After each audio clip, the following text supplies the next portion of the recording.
All right. Good afternoon. On Monday, my guest will be Winnie Byanyama, the executive director of UN AIDS. She will be here in person. As on Monday, she will also brief the General Assembly's high-level meeting on HIV/AIDS, which will take place from the 22nd to the 23rd of June.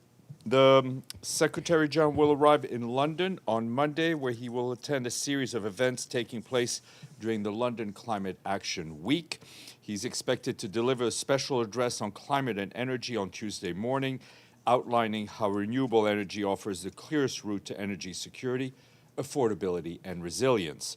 The Secretary General is expected to underscore that it is clear that our world is facing a climate crisis and an energy crisis, which on the surface may seem separate, but share the same destructive force, and that is fossil fuels.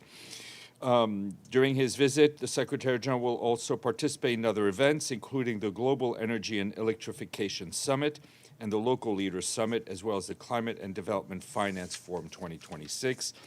We expect the Secretary General to attend a super pollutants reception, which will be done in the presence of His Majesty King Charles III. While in London, the Secretary General will also hold bilateral meetings with the UK Secretary of State for Foreign and Commonwealth and Development Affairs, Yvette Cooper. He will also meet with various leaders attending the London Climate Action Week. He'll be back in New York on the 24th. I think, Ephraim, you had asked me about contacts regarding Sudan, and I can tell you that the personal envoy of the Secretary General for Sudan, Pekka Haavisto, spoke with the Commander-in-Chief of the Rapid Support Forces, General Mohammed Hamdan Dagalo, otherwise known as Hemeti, and that phone call took place just a short while ago, earlier today. The personal envoy during the phone call underscored the need to urgently de-escalate the situation in Obaid and avoid any actions that may further worsen the already dire humanitarian situation and put civilian lives further at risk. He emphasized that the focus of the parties to the conflict should turn towards advancing dialogue to end this war. They also discussed the latest political developments, including the recent quintet facilitating engagements with Sudanese civilian stakeholders that took place in Addis Ababa. The personal envoy is also engaging member state partners with influence over the parties to the conflict to encourage their commitment to genuine dialogue and convey as a matter of urgency that an attack on Obaid must be avoided. We reiterate the call made by the Secretary General yesterday to restraint from all parties in the Obaid area and to take all necessary measures to respect and protect civilians. We must not allow the horrors that we saw in El Fasher to be repeated in El Obaid. And just a bit more on the situation on the ground in the capital of North Kordofan State. We have seen further reports of drone attacks overnight, and for now the area remains inaccessible. Our humanitarian colleagues and their partners are focusing on moving food and other supplies into the city while preparing for the potential movements of large number of people in the immediate area. And for those who've been asking about our presence in Obaid, I can tell you that we do not have a permanent presence in the city. However, despite access constraints, our humanitarian partners are still working on the ground, staying and delivering with the World Food Program and others to move assistance there to help residents in an area that hosts more than 100,000 displaced human beings. Turning to Lebanon, I can tell you that we are, of course, aware of the reports indicating that Israel and Hezbollah have agreed to a ceasefire, and we welcome such developments.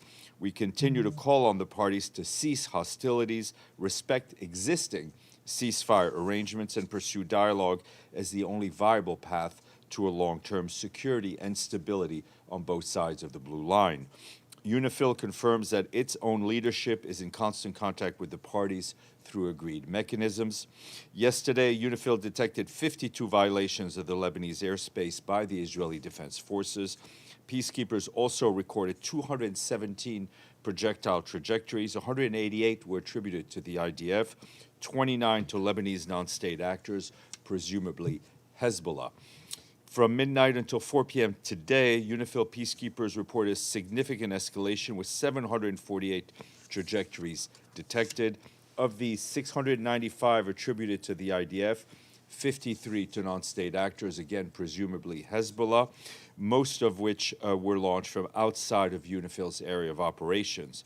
During the same period, peacekeepers also recorded 49 violations of Lebanese airspace and 51 airstrikes by the Israeli Defense Forces. They've also continued reporting extensive IDF ground activity throughout the mission area of operations, including armored movements, as well as engineering and logistical operations. On the humanitarian front, UNIFIL, through its liaison branch and its coordination with OCHA, facilitated 8 humanitarian missions in Sector West yesterday. This week, UNIFIL also scaled up the delivery of food and other essential assistance to people displaced in the mission's area of operations.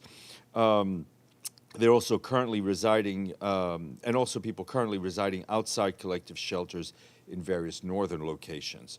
On the 16th and 17th of June, hundreds of displaced families in Beirut and surrounding areas received assistance from UNIFIL, and that included food parcels.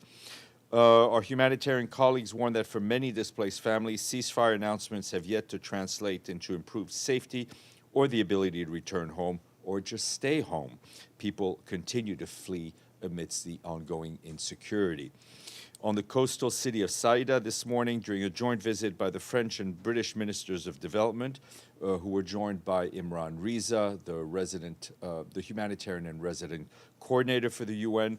They visited a collective shelter. Site managers told them that many families who'd initially left following the recent agreement have now returned. In one shelter, nearly half of the families who had departed earlier this week were reported to have returned as of this morning, with others indicating that they also plan to come back.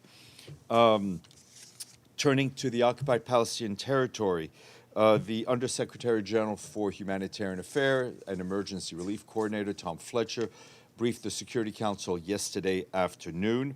He told members that civilians in Gaza cannot wait for a more convenient diplomatic movement to receive the basics for survival, warning that Gaza is being held together by humanitarian workarounds and Palestinian perseverance. And he said that this is unsustainable. He also said that Palestinians in Gaza remain deprived of the basics that all families need, that is safety, that is shelter, clean water, health care, and education. Mr. Fletcher said that Palestinians will be squeezed into an ever-shrinking strip of land, that their lives are now shaped by the indignity of the constantly shifting so-called yellow and orange lines that define where they can actually be and seek refuge. Speaking about the West Bank, including East Jerusalem, he warned of an intensification of discriminatory policies and practices directed against Palestinians. Meanwhile, on the public health front in Gaza, partners have seen a further increase in diseases related to ectoparasites, and those are parasites that live on people's skins. They've also seen a further increase in diseases related to rodents, in all of that in recent weeks as temperatures climb and sanitation services remain inadequate. In the second week of June, partners trained nearly 100 people in multiple displacement sites on how to better detect and report disease. At a time when our partners are exhausting stocks of pesticides and rodent killers that they brought into Gaza last month, procurement of new supplies is underway. However, the lack of chemicals for indoor spraying leaves shelters exposed. These and other items require approval from Israeli authorities to be brought into the Gaza Strip. Moving to the Democratic Republic of the Congo and the situation regarding Ebola, our colleagues at the Office of the Coordination of Humanitarian Affairs are sounding the alarm over the deteriorating conditions in displacement camps across the province of Ituri. Overcrowding and poor sanitation in these sites are heightening the risk of further Ebola transmission. More than 270,000 people, mostly women and children, are sheltering in over 60 sites across the province. Many of these sites lack adequate access to water, to sanitation, and to health services. We've received reports from local partners that between the 17th and the 18th of June, at least 13 people died in 2 camps in Bunia, Response teams are urgently investigating whether these deaths are linked to Ebola to ensure that appropriate response measures are put in place. Since April, at least 62 deaths have been reported in camps in the city. These deaths are recurring amid a broader Ebola flare-up in Bunia, where mistrust of health facilities, congestion, and gaps in prevention measures and unsafe handling of bodies continues to drive transmission risks among people in displacement camps. This is particularly concerning in Ituri, as Ituri province remains the epicenter of the outbreak, accounting for more than 90% of confirmed cases. As of June 17th, authorities had reported 896 confirmed cases across Ituri, North Kivu, and South Kivu. OCHA and partners are working with local authorities to strengthen community engagement, scale up sanitation and efforts in the camp, but current measures are insignificant given the scale of the needs. The Ebola epidemic is unfolding against the backdrop of a broader humanitarian crisis, which we speak to you about almost every day. The 2026 Humanitarian Response Plan, which calls for $1.4 billion, seeks to respond to the full spectrum of humanitarian needs, including food security, protection, water, sanitation, healthcare, and education for 7.3 million people. Our appeal is currently just over half funded, with $745 million received. We need more. Trip announcement from our peacekeeping colleagues. The Undersecretary General for Peace Operations, Jean-Pierre Lacroix, will be in Kosovo this coming Monday and Tuesday. He will then go on to Serbia on the 23rd and 24th of June, and Bosnia-Herzegovina on the 24th and 25th. The visit will be an opportunity to engage with our mission in Kosovo, UNMIC, as well as to discuss UN peacekeeping, multilateral arrangements, and support for peace and stability in the region. Mr. Lacroix will meet with senior officials, international partners, UN colleagues, and he will visit UN-supported project sites during his visit. Starting Monday, we will mark the first ever Peacebuilding Week here at the UN. It marks the important milestone of 20 years since the inaugural meeting of the Peacebuilding Commission and the establishment of the Secretary General's Peacebuilding Fund. This week is an opportunity to recognize the work of peace builders across and beyond the UN system, take stock of lessons learned, and look ahead to the partnerships and actions needed to meet today's peacebuilding and prevention challenges. And just to flag, there will be dozens of events in New York and around the world to mark the week, notably a General Assembly debate on peacebuilding and sustaining peace. Lots more on the Peacebuilding website, and you're also invited to an exhibit to mark the 20 years. That will be on display through 26th of June in the Vienna Cafe. Also related to this, on Monday at 1:30 p.m., there'll be a briefing here in this room by Elizabeth Spehar, Assistant Secretary General and Head of the Peacebuilding and Peace Support Office, Omar Hilal, the Permanent Representative of Morocco and the current Chair of the UN Peacebuilding Commission, Mr. Ihab Mustafa Awad Mustafa, Permanent Representative of Egypt, and Samuel Zbogar, the Permanent Representative of Slovenia. Tomorrow is World Refugee Day. In a message, the Secretary General says we recognize the millions of refugees forced to flee war, persecution, disaster, and that solidarity must go beyond words. Solidarity, he stresses, means boosting humanitarian development support, expanding protection, and durable solutions such as resettlement, and upholding the right to seek asylum, which is a pillar of international law. The Secretary General says that becoming a refugee is never a choice, but how we respond is. For his part, Barham Salih, the High Commissioner for Refugees, pointed out that every day refugees contribute to communities that have welcomed them. Given the opportunity, he said, they rebuild their lives and help strengthen societies around them. Those messages are available to you. Today is the International Day of the Elimination of Sexual Violence in Conflict. Sexual violence against children is one of the 6 grave violations against children identified and condemned by the Security Council. In his message, the Secretary General says the conflicts escalate across the globe. A shocking number of girls and boys fall victim to rape, to sexual slavery, forced marriage, and human trafficking. To end this abomination, he says, it requires protection, it requires accountability, and it requires prevention. Children must never be targeted in war, he underscores. Protecting them is a legal and moral imperative for every combatant and every country. And two interesting days on Sunday. Sunday is the International Day of Yoga. This year marks the 12th International Day of Yoga with the theme Yoga for Healthy Aging. That's for both of us, Ephraim. Which emphasizes the importance of yoga for all ages. In his message for the day, the Secretary General underscores that yoga teaches us mindfulness, respect, and care for ourselves, for our planet, and for one another. He encouraged us to extend that care to older members of our human family and build a world where every generation can lead a healthy life. Lastly, one of my favorite days of the year, Sunday is the International Day of the celebration of the solstice. Solstices and equinoxes symbolize fertility of the land, agricultural tradition, cultural heritage, and their celebration embodies the unity of centuries-long traditions across the world. On this day, cultural diversity is celebrated as the common heritage of humanity, aiming to be recognized, benefit present and future generations. Ephraim, thank you. Thank you, Steph.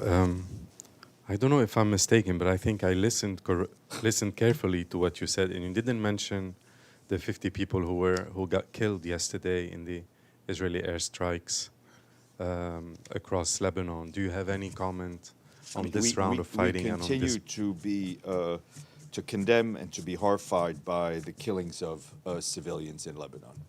And on Sudan, you mentioned that the humanitarian teams are moving food near the city and they're intensifying their presence around, preparing for a potential exodus of the population. Mm-hmm. I wonder if that means that Mr. Arnaud's appeal to the RSF leader... Mr. Haavisto. Haavisto's appeal to the RSF leader has fallen on deaf ears. Look, I think Mr. Haavisto has long experience in Sudan, had spoken to Hemeti before. He made a very strong appeal. There's still time for this operation not to take place, but I think our humanitarian colleagues are doing the responsible thing, which is getting ready for the worst while hoping for the best. Madame, and then we'll go Yevon. Just a follow-up on that. Did Mr. Haavisto call the Ahmadis especially about this Yes. situation in Al-Obeid? Yes. Evelyn and then Minlu. The agreement that the United States and Iran are working out is supposed to have an impact on Lebanon, and it doesn't look like it. Does the SG think that this will have a big impact soon? I think we've all read the text of the agreement. We very much hope that that calm will return to Lebanon. We also saw reports a few hours ago that from American sources that ceasefire had been agreed to. We hope that will come into place. I think the people of Lebanon need peace. They need time to rebuild. They need to rebuild their lives. The government of Lebanon needs to reassert its authority over its full territory. And the people of northern Israel need to be able to go home in safety as well. Sorry, Minlu and then Alex. So still following on Israel's strike on Lebanon, and because of that, the U.S. and Iran talk has been postponed again. Does the SG have any comment on that? Well, I mean, I think we're seeing a lot of things play out in real time, right? We saw the announcement that the talks in Bergenstock had been postponed. Then we saw that there was an agreement for a ceasefire. We hope that all of the parties to this conflict will understand that the most important thing right now is to end this conflict. That is the important thing above all else. Alex. Thanks, Steph. Got a couple questions. NBC says that the investigation into the deadly strike on Iranian school Minab is in its final stages, but the report could remain classified. What's your position? Look, I think in any act in a war that sees a killing of civilians, there needs to be accountability, and there needs to be transparency. All right. May I have one more? Why should you be different than anyone else? I don't know. It's up to you. I know, it's okay. Thanks. It happened last week, but I wasn't here, so sorry for that. Ukrainian President Zelensky signed a law removing the Russian language from the list of the languages protected under the European Charter for Regional or Minority Languages. So how do you assess this law and the broader policy Look, of... as a matter of principle, we believe in cultural freedom, linguistic freedom, diversity of language and culture in any country is something to support. The last one, a follow-up. Go ahead. On the Secretary General's trip to London, you mentioned His Majesty the King, but not the Prime Minister Starmer? You know, the he meeting. saw the Prime Minister, we saw the Prime Minister in London in January. I think there's scheduling issues. This is not a bilateral trip to the UK. It is a trip focused on London Climate Week. It is only normal that while he's there for London Climate Week, he also meets with senior members of His Majesty's government. So he'll be meeting with the Foreign Secretary, Ms. Cooper. So, all right. Anyone else? Enjoy Friday and Saturday and Sunday and the solstice and the yoga.